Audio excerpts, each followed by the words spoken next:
सबसे पहले यहाँ उपस्थित सम्माननीय सभी व्याख्यातागण,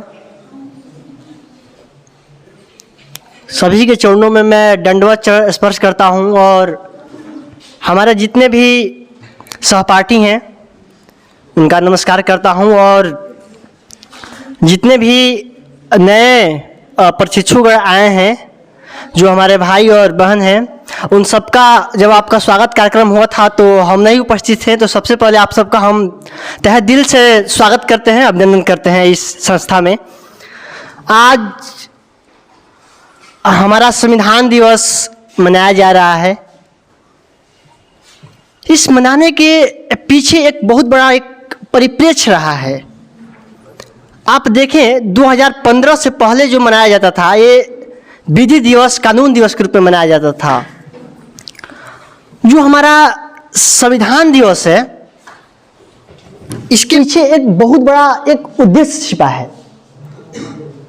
ये जो हमारी आज़ादी मिली, आप देखें कि जो सेकेंड वर्ल्ड वार हुआ 1914 से 1918 के बाद, जो सेकेंड वर्ल्ड वार हुआ, द्वितीय विश्व युद्ध के बाद, हमारा संविधान बनाने की जो एक प्रक्रिया है बहुत तेज हो गई और लोगों को एक ऐसा लगने लगा कि हमें एक ऐसे संविधान की जरूरत है जिससे हमारा देश चल सके।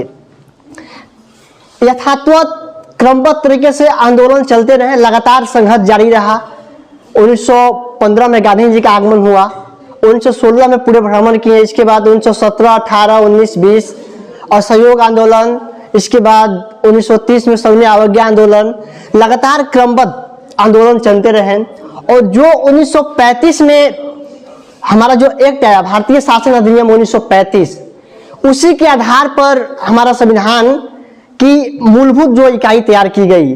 और जो 1946 में, आपको पता होगा कि हम लोग कॉलोनिस्ट थे ब्रिटिश के, और 1946 में कैबिनेट मिशन आया और अंततः कैबिनेट मिशन के द्वारा यह तय किया गया कि आप लोग संविधान बनाने के लिए तैयार हैं, आप बना सकते हैं। और जो हमारी संविधान सभा का पहली बैठक हुई वो 9 दिसंबर 1946 की हुई, जिसका जो अस्थायी अध्यक्ष के रूप में तैयार की गई वो सच्चिदानंद सिन्हा जी थी। और ठीक 2 दिन बाद ही एक अस्थायी अध्यक्ष के तौर पर हमारे डॉक्टर राजेंद्र प्रसाद जी की नियुक्ति हुई और उसके बाद संविधान हमारा बनना शुरू हुआ, लगातार चर्चाएं शुरू हुई। 15 अगस्त 1947 को हमारा देश आज़ाद हो गया। इसके बाद 29 अगस्त 1947 को ड्राफ्टिंग कमेटी बनी, जिसके चेयरमैन हमारे डॉक्टर भीमराव अम्बेडकर जी थे, जो प्रारूप कमेटी बोलते हैं। हमारी संविधान बनने में भी बहुत सारे तकलीफों का सामना करना पड़ा। उस समय जब देश आज़ाद हुआ तो 563 रियासतें थी, उनका एकीकरण करना भी एक बहुत बड़ी उपलब्धि थी, जिन्होंने सरदार वल्लभ भाई पटेल जी, बड़े बड़े ताकतवर नेता मिलकर किए। बहुत संघर्ष के बाद संविधान हमारा 26 नवंबर 1949 को बनकर तैयार हो गया और इसको लागू किया गया 26 जनवरी 1950 को। आप लोगों को पता है क्यों? कोई बताएगा आप में से कि हमारा संविधान तो बन गया 26 नवंबर 1949 को, लेकिन लागू किया गया 26 जनवरी 1950 को। क्यों?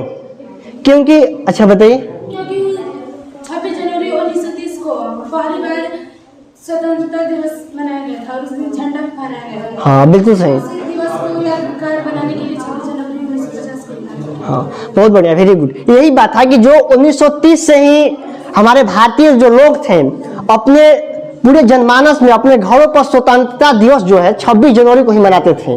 तो उसी की परिप्रेक्ष्य की, उसी के यादगार में हम लोग जो है, हमारा संविधान बन गया 26 नवंबर 1950 को, लेकिन लागू किया गया 26 जनवरी 1950 को। तो हमारी संविधान का जो प्रियम्बल है, जो उद्देश्य में सारी बातें, उसका सार लिख दिया गया है।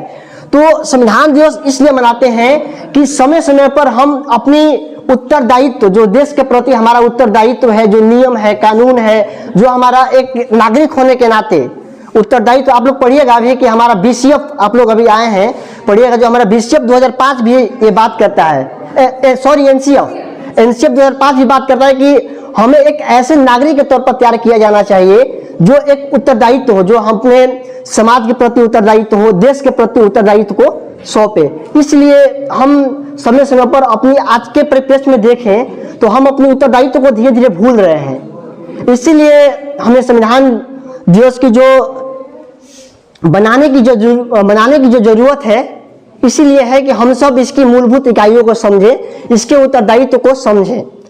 इन्हीं चंद शब्दों के साथ मैं अपने वाणों को विराम देता हूं। जय हिंद, जय भारत। Thank you.